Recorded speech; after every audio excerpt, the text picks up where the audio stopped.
released his tax returns, which means he's either not that rich, Wrong. not that charitable, Wrong. or he's never paid taxes in his life. Warmer. Alec Baldwin brought in to play Donald Trump from now, at least until November, perhaps afterwards. We're back with our panel. Let's talk about this tax issue.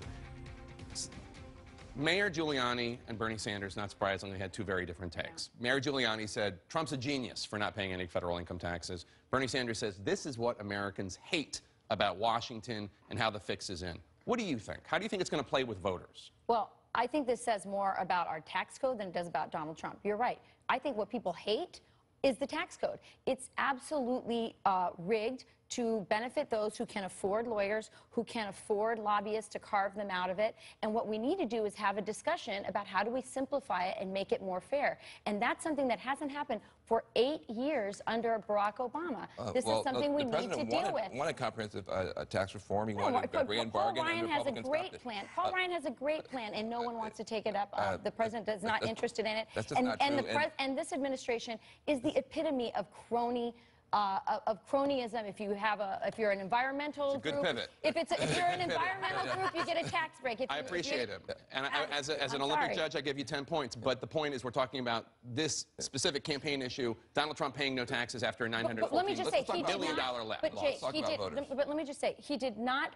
Whether you like the tax code or not, I don't like it. He did not break the law. Hillary Clinton, in destroying her documents, broke the law. Broke the law. So, absolutely. She had to do. All right, let's go out Van talk. Can I have a turn? Yes. All right, thank you.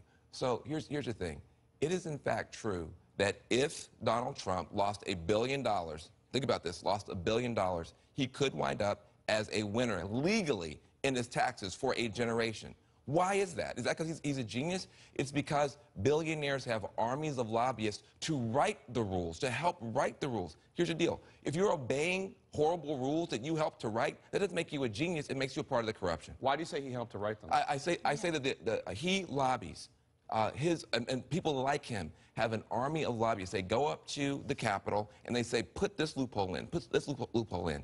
So they're building the playbook. So then guess what? They follow the rules that they, in a corrupt way, help to write. That does not make you a genius. It makes you a part of the corruption. During the break, you were waxing poetic about the American people feeling that the American dream was unattainable. On both sides. On both sides. Yeah, and I mean it very sincerely.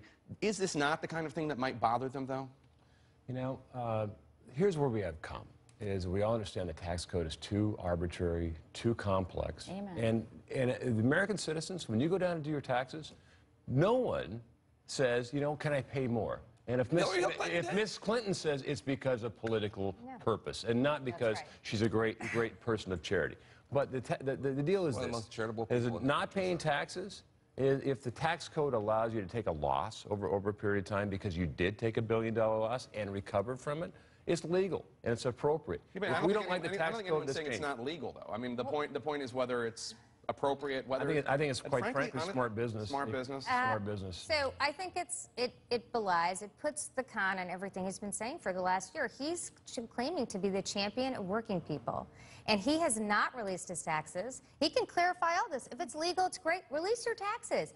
Do what every other person has done. Release your taxes. He's been hiding the information because he knows that saying you're a great businessman when you lose $1 billion on casinos, really hard to do, but somehow he managed to do it. And then telling everyone they're working hard and they deserve a break when they're paying their taxes, and you use every loophole to not pay your taxes. And this argument that he would be sued by people if he didn't, it's a charade. These are his personal income taxes.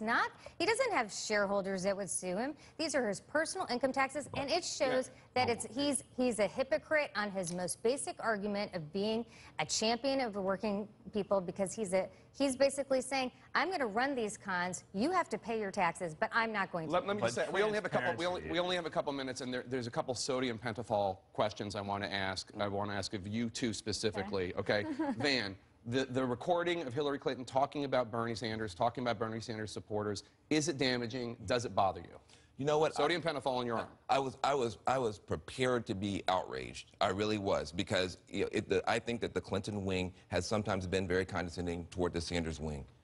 But this really, when you listen to the full thing, she's actually trying to explain in a quite sympathetic way people who may not understand the Sanders voters. And so I think that this is much ado about nothing. Okay, Rachel Campos-Duffy, I want to ask you about the Alicia Machado incident because you had this group LIBRE, what has to do with Latinos involved in politics. Can I just say that jump on this really quick? No. Okay. No, I want to know honestly the Alicia Machado incident and how you think it's playing in the Latino community among Democrats and Republicans and independents. Does it bother people that Donald Trump keeps going after this woman? It's hurting him. He needs to win suburban moms and he needs to win Hispanics, and those are going to be very pivotal demos in this election.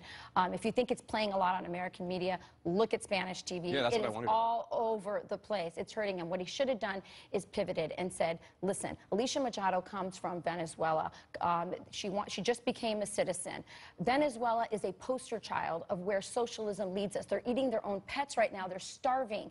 And it's full of political corruption and human rights abuses. She wants to talk about what happened 20 years ago, what I said to Alicia Machado.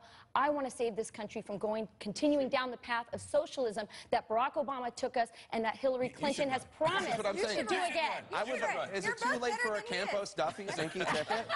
Campos-Duffy Zinke 2016? It's true. And you know what? That's a message Hispanics intuitively understand. And all those kids in the basement, all those moms with kids in their basements that she's talking about also want to. We got to go. This is a great. You can keep talking in the green room, but I have to take a break. After the break, the mystery candidate who worried Ronald Reagan. It is the subject of this week's State of the Cartoon. You're next.